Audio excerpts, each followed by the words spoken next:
whoever you are, wherever you may be, this is a story for you, for all those endowed with the spirit of a vagabond.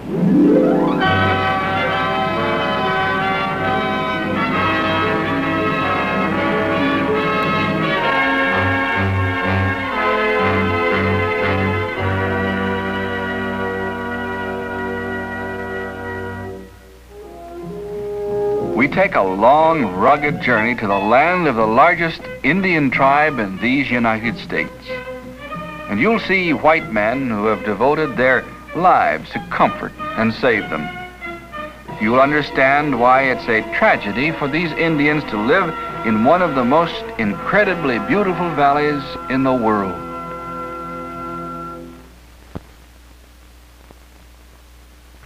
Hi, everybody. Welcome to Vagabond. Bill Burritt speaking. Now, I'm just reading a copy of one of my favorite magazines, Arizona Highways. I like it for a couple of reasons. First of all, the beautiful color pictures, and of course, the stories about this vast, beautiful state of Arizona and the Southwest. And of course, our story on Vagabond concerns the Southwest and Arizona. Two things: people and a beautiful place. Let me show you on our map. Here is the great state of Arizona. North of Flagstaff and stretching across the northern part of the state of Arizona live the Navajo Indians. Now, they are, of course, probably the true vagabond because they travel. They're nomads. They go from one area to another, and they live in a vast area of land that is almost inaccessible to the white man except by jeep and helicopter or airplane. So I know you're going to enjoy our story on Vagabond. Farther along the road at the town of Chambers, or perhaps we should say at the building of Chambers, because this gas station is about all there is of the place, we turn off once again and take a last look at the smooth, easy-riding cement highway. Because for the next several hundred miles, the roads are unpaved and they're dusty. Completely surrounding our little cloud of dust, however, we begin to get glimpses of the breathtaking beauty we have yet to see. From Chambers, Arizona, we proceed over an uncharted route to the town of Chelly, the gateway to Canyon de Chelly National Monument, where we meet Superintendent John Aubuchon. Canyon de Chelly is one of the more than 170 areas administered by the National Park Service. In addition to its natural wonders, it's the ancestral home of the Navajo Indians, and was for 1,000 years or more the dwelling place of the ancient Pueblo tribes.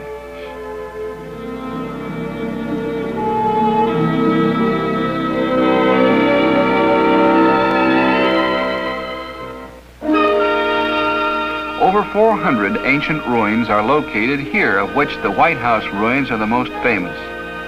They are all that remain of the cliff dwellers who lived here about 1000 AD. The canyon at this point is 500 feet of sheer walled rock. A mile-long trail, which is being explored by a hardy group, takes you to the bottom, where you can explore the details of this ancient American civilization.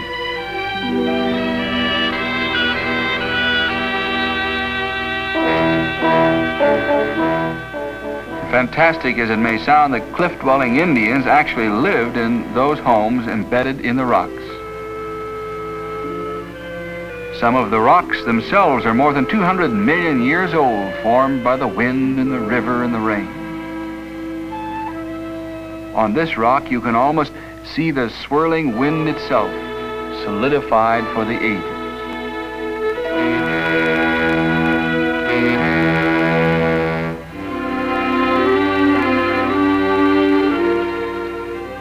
The girls now are looking out over Canyon del Muerto, the Canyon of Death, where the Navajos never enter because of many of their ancestors were slain there by the Spanish. In contrast to the Valley of Death, the girls visit this area called Beautiful Valley.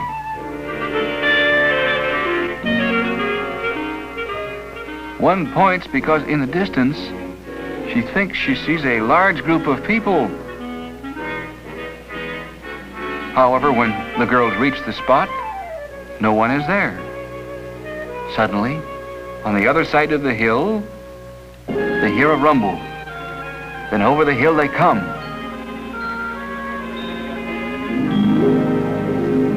No, they're not wild Indians. They're just a group of boys and girls from the YMCA and the YWCA in Whittier, California. You see, once a year they come here to spend a week or 10 days to learn the ways of the Navajo people and to live with the Navajo youngsters. During the trip, the Whittier children invite the Navajo boys and girls to visit them in the summer, thereby promoting goodwill between both races. During game period, White Hand and Red Hand join as the children gather in a large circle with the Whittier children in the center doing some Indian dances.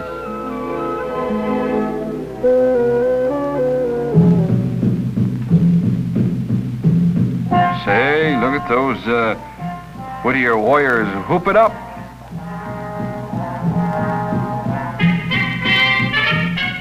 The young Navajo girls seem to enjoy watching as the boys go on the Indian warpath. Michelle here never saw her boyfriend dance like this before.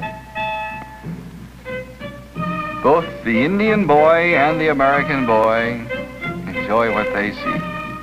The whole purpose of this and similar programs is very simple: to teach the children when they're young that no matter what the pigment of the skin, the blood in all men flows the same. The joys, the sorrows of the earth is the common bond of all humanity. And as the Whittier children leave and bid farewell to their friends, another bus pulls in. Now, who can this be? Well, actually, it's another group of young people who in a different way have come to achieve the same purpose of brotherhood.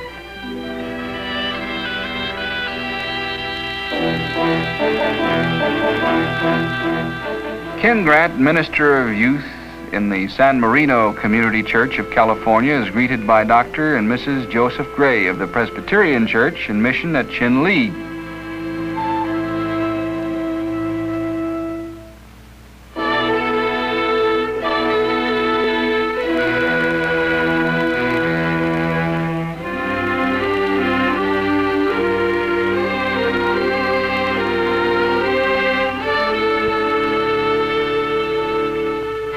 You see, each year Mr. Grant has brought his group all the way to Arizona to work on the mission and beautify the grounds by building fences and seeding the ground and, of course, clearing the area. Everyone joins in the swing of things. The mission church has 145 members, most of whom are Navajo Indians. In addition to Sunday school for the children on Sunday, there are English services in the morning and a Navajo service in the afternoon.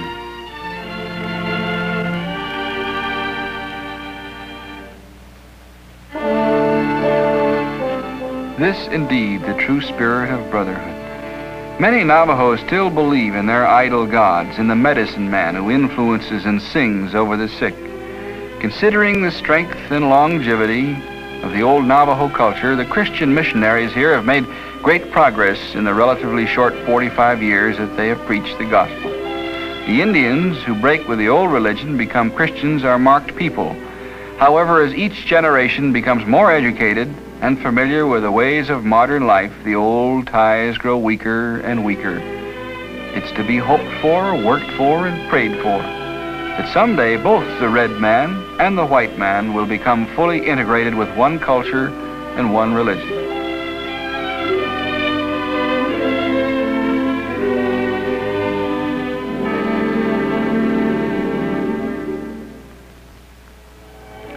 Now our party breaks up into two parts.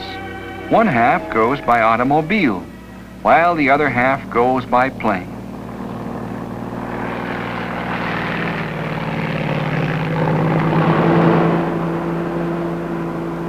To many, Canyon de Chelly is even more inspiring than the Grand Canyon. Many Navajo families make their homes in the canyon bottom, where they have small farms.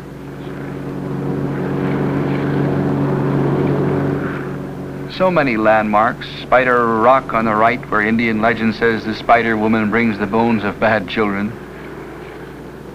During the Civil War at Canyon del Muerto, the Canyon of Death, after much fighting, Colonel Kit Carson rounded up all the Navajos in an effort to stop raids on the towns and the ranchos. Incidentally, visitors who come here can take the same plane ride in Pete Balcom's plane as a part of a special 3-day trip which he makes arrangements for. On a clear day, the jagged rock of El Capitan, which was named by Kit Carson himself, which marks the entrance to magnificent Monument Valley, is visible for hundreds of miles. And now, we're in the heart of Monument Valley. Towering cliffs, mammoth shadows.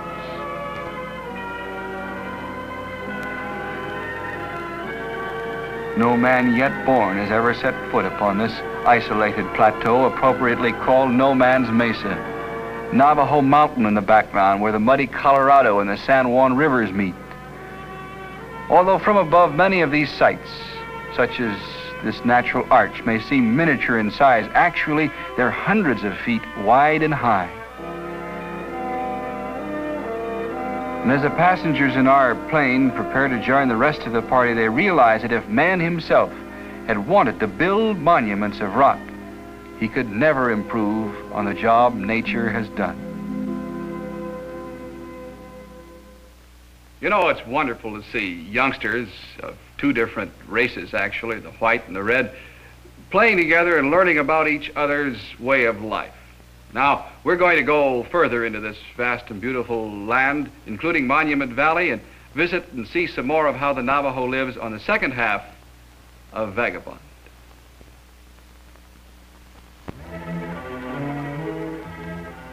The approach to Monument Valley by automobile is just as impressive, if not more so, than the approach by air.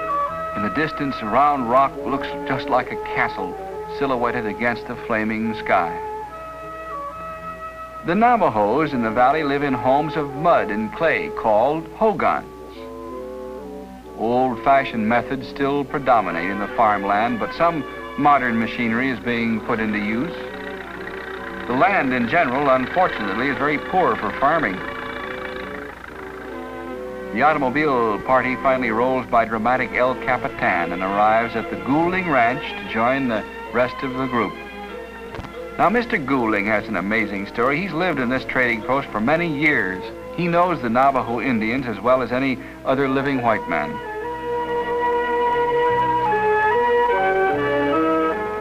Another visitor at the ranch whom our crew met and who incidentally gave the boys some expert advice on how to take first-rate pictures was the famous still photographer Joseph Munch. His work has appeared in the best pictorial magazines, including Arizona Highways. Probably the greatest story of human sacrifice and devotion in this area centers around the mission of the Seventh-day Adventists.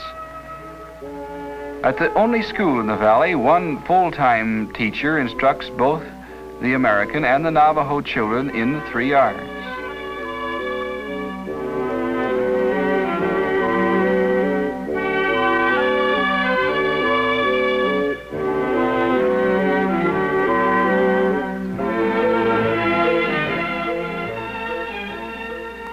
Going to school in Navajo land. Although many of the Navajos have accepted the white man's educational and medical help, most of the 60,000 Indians in this area have remained the same generation after generation. Approximately 5,000 Navajos live around Monument Valley in scattered hogans. They're a solitary people. They live on a poor diet of corn and mutton. And their great tragedy is that they live in a land that's unbelievably beautiful, but horribly unproductive. Their hope, their salvation rests not only with courageous people such as the Seventh-day Adventists, but even more important, with their own children who must be taught the value of freedom and knowledge.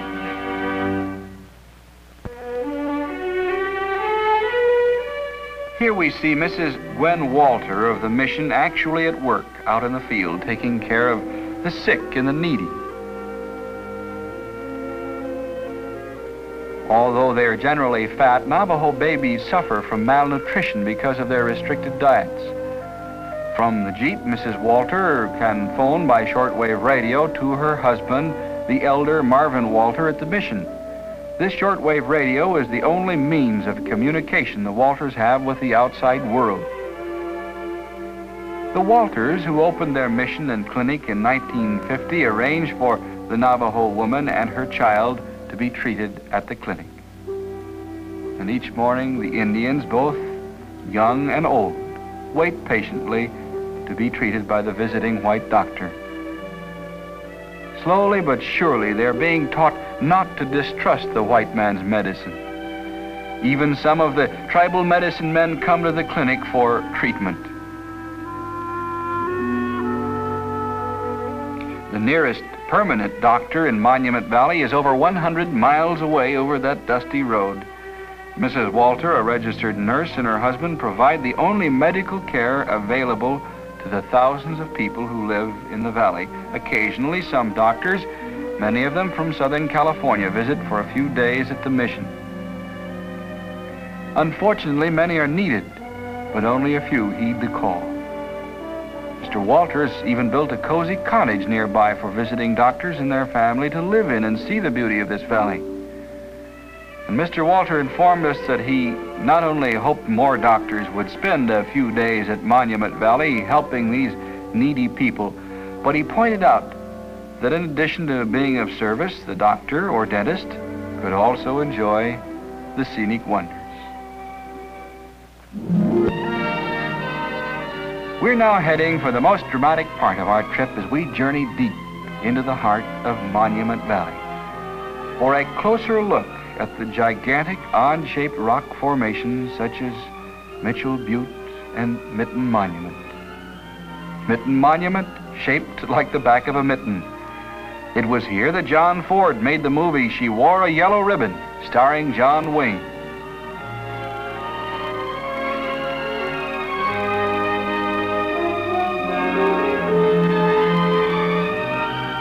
Further along the road, we see the formations of the King on the Throne and Castle Butte. On wheels, this rugged terrain can only be reached by a Jeep with four-wheel drive.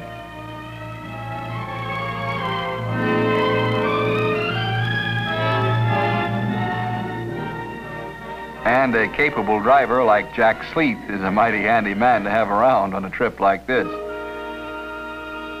Contrary to popular belief, the Navajo Indians are not descendants of the ancient cliff dwellers who lived in this region. They're relative newcomers to the Southwest, having come here from northern Canada over 3,000 years ago. The Indian, of course, was truly the first American. In 1861, Kit Carson rounded up more than 6,000 Navajos, marched them to Fort Sumner, New Mexico.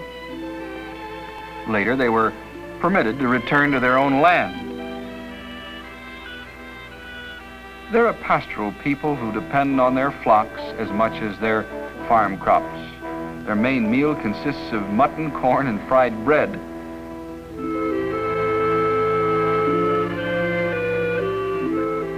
Long recognized as one of the most intelligent of all Indian tribes, they are by far the best known hand loom weavers in the entire country.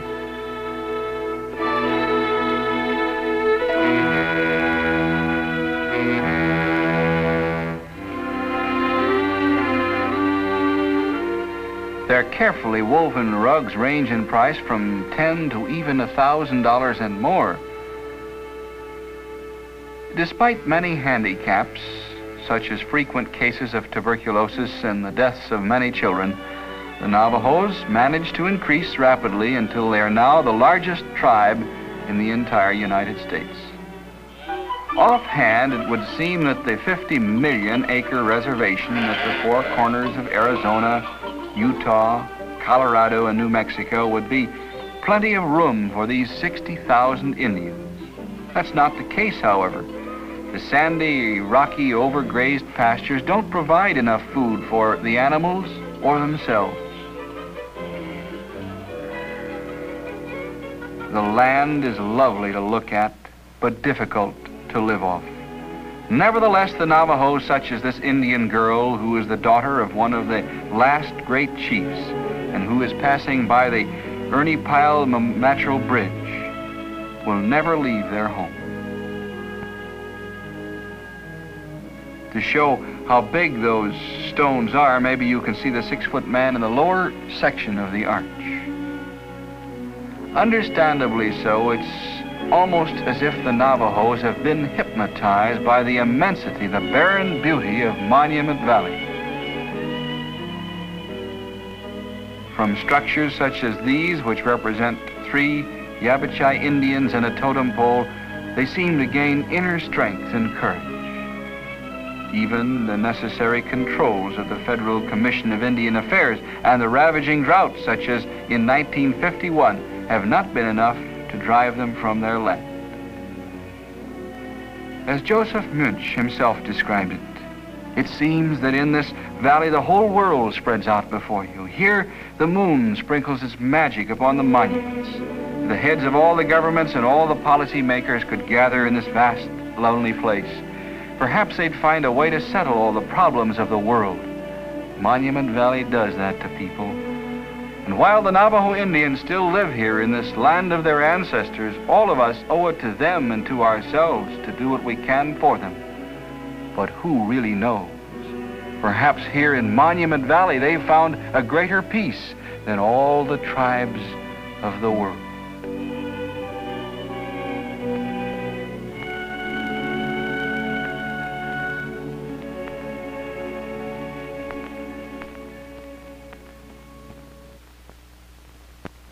Well, we hope that we captured some of the color and some of the real life of the Navajo Indian. Of course, the one thing our cameras couldn't capture is the great silence of Monument Valley.